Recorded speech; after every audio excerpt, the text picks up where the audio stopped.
121e lettre de Sénèque à Lucilius. Tu me querelleras, je le vois bien, quand tu auras lu mon exposé d'aujourd'hui sur une subtile question qui m'a retenu assez longtemps. Derechef, tu t'écriras quel rapport entre ceci et la morale. Eh bien, il faut que je me réécris, mais que je t'oppose tout d'abord mes répondants, avec qui tu pourras quereller, Posidonius et Archédème. Ils accepteront d'engager le procès. Ensuite, je dirais, tout ce qui tient à l'éthique n'a pas nécessairement d'effet sur la moralité. Tel point concerne la nourriture de l'homme, tel autre ses activités, tel autre son vêtement, tel autre son instruction, tel autre ses divertissements. Tous cependant ont un même objet, l'homme, encore que tous ne l'amènent pas à un état meilleur. À l'égard de la moralité, tu as diverses théories qui la concernent diversement. Telle corrige et règle les mœurs, telle en scrute la nature et l'origine. Quand je recherche pourquoi la nature a produit l'homme, pourquoi elle lui a donné la prééminence sur les autres animaux, penses-tu que je laisse à 100 lieues la question morale? Quelle erreur! Comment sauras-tu quelle mœurs il faut avoir si tu n'as pas découvert ce qui, pour l'homme, est le meilleur, si tu n'as pas approfondi sa nature? Tu ne comprendras vraiment ce qu'on est tenu de faire ou d'éviter que le jour où tu auras appris ce que la nature te commande. Pour moi, dis-tu, ce que je veux apprendre, c'est à me rendre moins sujet au désir, moins sujet à la crainte, débarrasse-moi de la superstition, enseigne-moi ce qu'on appelle la félicité, que c'est chose facile et illusoire, et qu'on l'appellerait bien mieux infélicité. Je contenterai ton désir, je stimulerai les vertus, je fouillerai les vices. On aura beau me taxer en cette affaire d'excès de rigueur et d'intransigeance, je ne cesserai pas de pourchasser le mal, de brider les passions les plus sauvages, de réprimer les plaisirs qui aboutiront infailliblement à la douleur, d'étouffer, sous mes protestations, les vœux des hommes. Ai-je tort? Nos pires malheurs ne sont-ils pas sortis de nos souhaits?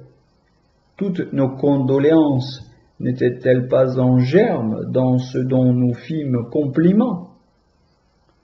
En attendant, souffre que j'élucide cette question qui paraît tant soit peu en marge de la morale. Je m'étais demandé si tous les animaux ont le sentiment de leur constitution.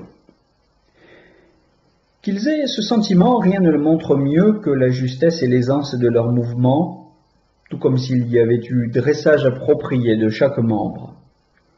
Pas un où ne s'avère, en toutes les parties qui le constituent, la souplesse dont il en joue. Un ouvrier manie ses outils dextrement, un pilote sait diriger vite son gouvernail. Quand, pour attraper une ressemblance, un peintre a disposé devant lui tout un assortiment de couleurs, il a vite fait d'esquisser et de la cire au tableau. L'œil et la main vont et viennent sans la moindre gêne. L'animal a la même prestesse en toute mise en œuvre de ses moyens naturels. On admire chez les pantomimes la promptitude du geste à figurer dans toutes ses nuances une situation, une passion, l'accord de la mimique avec la rapidité du débit. Ce que l'art permet à ceci, l'animal le tient de la nature. Aucun n'a de difficulté à mouvoir ses membres, aucun n'est embarrassé pour se servir de lui-même. Ils le font aussitôt nés. Savoir-faire qu'ils apportent avec la vie, ils naissent tout dressés. On m'objectera, si les animaux meuvent les diverses parties de leur corps avec cet à-propos, c'est qu'autrement ils s'exposent à la souffrance. Ainsi, vous le dites vous-même, ils cèdent à une contrainte. C'est la crainte et non leur volonté qui les fait se mouvoir. Erreur, selon moi. Il y a de la lenteur chez l'animal subissant la contrainte. L'agilité est le propre des mouvements spontanés. Or, c'est si peu la crainte de la souffrance qui détermine l'animal qu'il s'obstine à ébaucher le mouvement naturel en dépit même de la souffrance. Voyez le petit enfant qui s'étudie à garder son aplomb et s'exerce à ses premiers pas. S'est-il mis à essayer sa force? Il tombe pour se relever chaque fois, avec des larmes, tant qu'il n'est pas parvenu, au prix de sa souffrance, à exécuter ce que demande la nature. Couchons sur le dos certaines bêtes à carapace, elles se tortillent, elles allongent et crispent leurs petites pattes jusqu'à ce qu'elles soient remises en posture. La torture renversée n'a rien qui lui fasse mal, seul le regret de sa position naturelle la tient en agitation. Elle ne cesse de faire effort pour se bousculer qu'une fois rétablie sur ses pattes. Ainsi donc, tous les animaux ont le sentiment de leur constitution, et de là vient cette dextérité avec laquelle ils manœuvrent leur organisme. Le meilleur indice qu'ils se présentent à la vie avec ce savoir, c'est qu'aucun animal ne débute en novice dans l'utilisation qu'il fait de lui-même. On nous objecte. Cette constitution est, dites-vous, la gouverne de l'âme se trouvant dans une certaine manière d'être envers le corps. Cette théorie si compliquée et subtile, si compliquée et si subtile, que vous-même, vous avez de la peine à expliquer comment un nouveau-né pourrait la comprendre. Il faudrait que tous les animaux naissent dialecticiens pour comprendre votre définition que la majorité des grandes personnes parmi les humains trouvent obscure. C'était une objection fondée si j'avais dit que les animaux comprennent la définition du mot « constitution » et non leur constitution même. Il est plus facile de sentir ce qui est que de l'interpréter. Ainsi, le nouveau-né ne sait ce que c'est que constitution, mais de sa constitution il a connaissance. Il ignore ce que c'est qu'un animal, mais il a le sentiment d'être un animal. Au surplus de sa constitution même, il n'a qu'une notion grossière, superficielle, confuse. Pareillement, nous connaissons que nous avons une âme, mais nous ne savons pas ce qu'elle est, où elle est, comment elle est, ni d'où elle vient. Nous n'en avons pas moins le sentiment de notre âme, tout en ignorant sa nature et sa localisation. Il en est de même du sentiment que tous les animaux ont de leur constitution. Il faut bien en effet qu'ils aient le sentiment de ce qui leur permet de sentir autre chose qu'eux-mêmes. Il faut qu'ils aient le sentiment de ce qui les gouverne, de ce à quoi ils obéissent. Nous comprenons tous qu'il y a quelque chose qui met en mouvement nos impulsions, mais nous ignorons ce que c'est. Lorsque nous avons une volition, nous le savons, mais nous ignorons ce que c'est et d'où cela vient. De la même manière, l'enfant et les animaux n'ont qu'un sentiment obscur et vague de la partie gouvernante de leur âme. Vous dites, objecte-t-on alors, que tout animal s'intéresse d'abord à sa constitution. Or, celle de l'homme, ajoutez-vous, est raisonnable. Ainsi l'homme s'intéresse-t-il à lui-même comme raisonnable et non comme animal? Car l'homme est cher à lui-même pour ce qui le fait homme. Mais comment l'enfant peut-il s'intéresser à une constitution raisonnable alors qu'il n'est pas encore raisonnable? La réponse est que chaque âge a sa constitution. Celle du bébé n'est pas celle du garçonnet ni celle du vieillard. Tous s'intéressent à la constitution qui les concerne. Le bébé n'a pas de dents et s'intéresse à cette sienne constitution.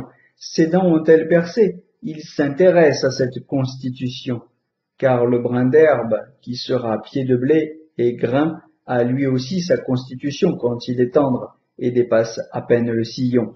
Il en a une autre dès qu'il a pris de la force et se dresse sur une tige frêle, mais qui supporte son poids. Une autre encore lorsqu'il bondit, que l'air l'attend et que son épi a durci. À quelque constitution qu'il parvienne, c'est elle qu'il envisage, c'est sur elle qu'il s'organise. Âge infantile, croissance, jeunesse, vieillesse ne sont pas la même chose. Et cependant, je ne fais qu'un avec le petit enfant, l'enfant, l'adolescent que j'ai été. Ainsi, la constitution de chacun a beau passer par des états différents, l'intérêt de chacun pour sa constitution reste le même. Ce n'est pas un enfant, un jeune homme, un vieillard, c'est moi-même que la nature me recommande. Par conséquent, l'enfant s'adapte à la constitution qui pour lui est échue, non à celle qu'il aura demain ou devenu jeune homme. Et de fait, si un état supérieur latent auquel il devra passer, le modeste état où il naît, ne laisse pas d'être conforme à la nature. C'est à lui-même que l'animal s'intéresse d'abord. Il faut bien qu'il y ait quelque chose à quoi le reste puisse se rapporter. Je recherche le plaisir. Pour qui? Pour moi. C'est donc à moi que je m'intéresse. Si je fuis la douleur, pour l'amour de qui? Pour l'amour de moi. C'est donc à moi que je m'intéresse. Si je fais tout dans l'intérêt de ma personne, c'est que l'intérêt que je porte à ma personne précède tout. Cet instinct existe chez tous les animaux sans exception, et il n'est pas greffé en eux, mais inné. La nature fait ses petits maternellement, ils ne sont pas un fardeau dont elle se débarrasse. La protection la plus sûre étant la plus proche, chacun est confié à la garde de soi. Et voilà pourquoi, comme je l'ai dit en de précédentes lettres, les animaux à l'âge le plus tendre même, et à peine sortis du ventre maternel ou d'un œuf, connaissent d'eux-mêmes tout de suite ce qui est leur ennemi et savent éviter le péril mortel. L'ombre que projettent au passage les oiseaux de proie suffit pour alerter leurs victimes. Nul animal n'entre dans la vie sans la crainte de la mort. Mais, dit-on, comment l'animal, à sa naissance, peut-il avoir l'intelligence de ce qui le conserve ou le détruit? Avant de demander comment il peut bien la posséder, il faut constater qu'il la possède. Car il la possède manifestement une fois qu'il a cette intelligence, il fait bien et ne fera jamais mieux. D'où vient que la poule ne fuit pas devant le paon ou l'oie, mais se sauve devant un volatile bien plus petit qu'elle, l'épervier, et ce, sans même l'avoir jamais vu. Que les poussins ont peur du chat et n'ont pas peur du chien. On voit bien qu'ils ont tous une connaissance, qu'ils n'ont pas tiré de l'expérience, ce qui peut leur faire du mal. Ils se méfient avant même d'avoir rien éprouvé. Ne crois pas que ce soit un effet du hasard. Ils ne redoutent que ce qu'ils doivent redouter. Ils n'oublient jamais le soin de leur défense. Ils fuient toujours autant devant ce qui les menace. La vie ne les rend d'ailleurs pas davantage craintifs. Ce qui montre bien que ce n'est pas l'expérience qui les amène à cela, mais le désir naturel de leur conservation. Tandis que les leçons de l'expérience sont plus tardives et variables, un savoir que confère la nature est immédiat et le même pour tous. Si tu y tiens, sache pourtant, comme tout animal, est amené à comprendre ce qui le menace. Il sent qu'il est fait de chair, aussi a-t-il le sentiment de ce qui peut entamer, brûler ou écraser sa chair. Il sent quels sont les animaux qui sont armés pour lui faire du mal. Il s'en forme une image ennemie et agressive. Tout cela est lié. C'est en même temps qu'il s'intéresse à sa conservation, qu'il recherche ce qui est bon pour lui et qu'il fuit ce qui lui ferait du mal. Les impulsions vers l'utile comme les répulsions devant son contraire sont naturelles. Tout ce que la nature a prescrit se fait sans aucune réflexion qui les dicte et sans délibération.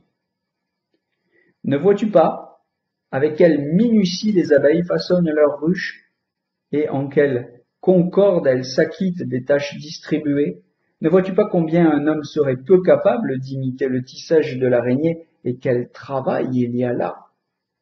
La bête s'est arrangée des fils qui sont posés tout droit en guise d'été et d'autres fils circulaires qui s'espacent de plus en plus. Ils sont disposés en forme de gouffre où tomberont 1000 animaux plus petits qui resteront empêtrés comme dans un filet. Cet art est inné, non appris. Aussi aucun animal n'est-il plus savant que ses congénères.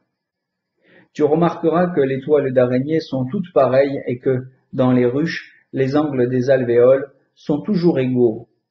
Tout ce que l'art transmet est flottant et inégal. Ce que la nature donne échoit au contraire à égalité.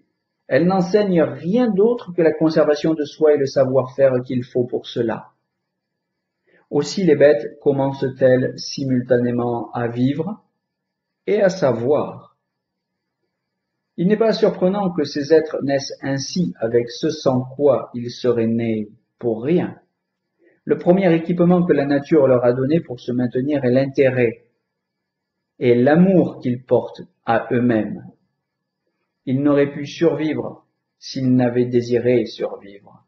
Ce désir seul n'aurait servi à rien, mais sans lui, rien n'aurait servi. Aussi bien n'en verras-tu aucun attacher aucun prix à lui-même, ou seulement s'oublier un peu. L'être le plus fruste, la bête brute, indifférente à tout le reste, redevient très efficace quand il s'agit de sa survie. Tu verras ceux qui rendent peu de service aux autres ne se négligent pas eux-mêmes.